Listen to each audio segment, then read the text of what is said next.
back, everyone, to another episode of Mumbles. Today, we're reviewing another game. And today, we'll be reviewing Super Arcade Boy, Defender of Earth. Now, this is a callback to those classic space shooters that we all knew and loved. The Galacas of the world. The games like that. This is a callback to those games. But does it live up to the history of those games? That's what I'm here to tell you right now. Now, Super Arcade Boy is as I said, a space shooter. It has about 8 levels in it, and it costs about $1.99 on each platform that it is available on. So it is not a highly expensive game. Now, talking about the graphics in this game are a little disappointing because while they are a callback to retro games, I just feel like things could have been a little bit more colorful, and I don't know, I just wish that they could have made things look retro, but made them look current too. So I kind of wish they'd done that, but not a big deal. The soundtrack in this game is pretty good.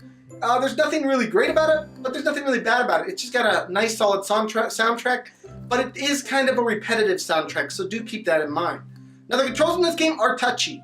For the most part, they're good, but when you have to navigate through cave sections of this game, you will understand that the ship that you are piloting, it is very touchy. And by touchy, I mean if you move it 1 inch too much or 1 inch not enough, you're going to die. So it's a little touchy. Now let's talk about the gameplay.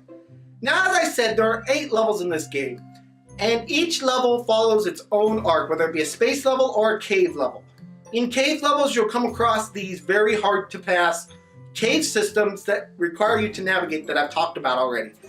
But those are the only two kinds of levels, and the only real difference between the levels is the colors of said levels. Maybe it'll add a couple more enemies or a different boss, but for the most part, each level is practically the same as the last level. Now, as far as combat in this game, you have a primary blaster that you use in your ship. At the start of each level, you are given a chance to get upgrades by shooting 4 ships that fly across the screen. Now, these are done in lines of 4, I believe. So 1, 2, 3, 4. So what you can get from these things are super bombs. You can get an extra directional shot. So a shot that can maybe shoot to the top left or the top or the bottom right. You can get a speed up, which allows your ship to move faster, and you can get a laser, which, annihilates everything basically, because it's a laser. So those are the things you can get. Okay, so as you proceed through each area in this game, you'll come across bosses. The bosses are, for the most part, relatively the same. So by this I mean they all basically have the same attacks, they move the same, they do the same things. They do look a little bit different, but that's basically the bottom line to it. They're not any difference between them.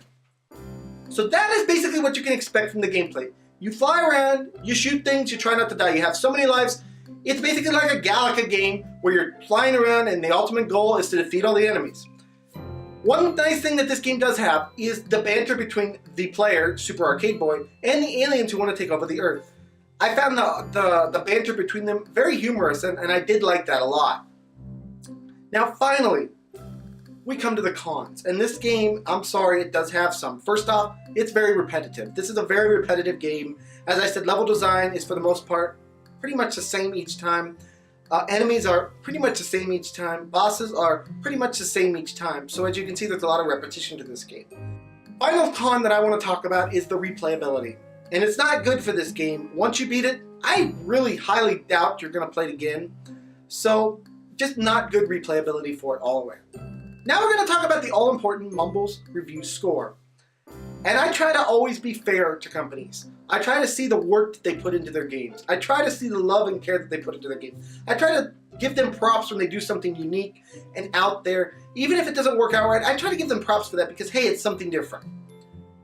I'm not hating on this company, okay? I want to state that up front. I'm not hating on this company, but there is certain things that I wish they would have done different, and it's going to affect the score negatively.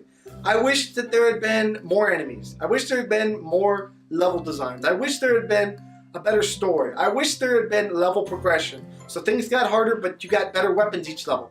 I just wish that it had things like that. Things that today's games have, that yesterday's games might not have had, but that if you went back and created a game like this, that you would put in those games. And this game didn't do that.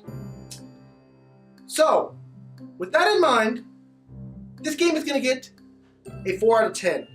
Again, it is only $1.99. If you like shooters like this, you're going to love this game. I love the banter. In fact, I really enjoyed playing it. It just score-wise, when I'm rating it against other games, I got to be honest and upfront with you guys so that you guys know what you're getting into. So 4 out of 10, still a nice game. And yeah, guys, this has been another episode of Mumbles. I want to thank y'all so much for joining me. Please smack that subscribe button, smack the like button, smack all those buttons. And I will see you guys all in the next video. Bye-bye, everyone. Take care.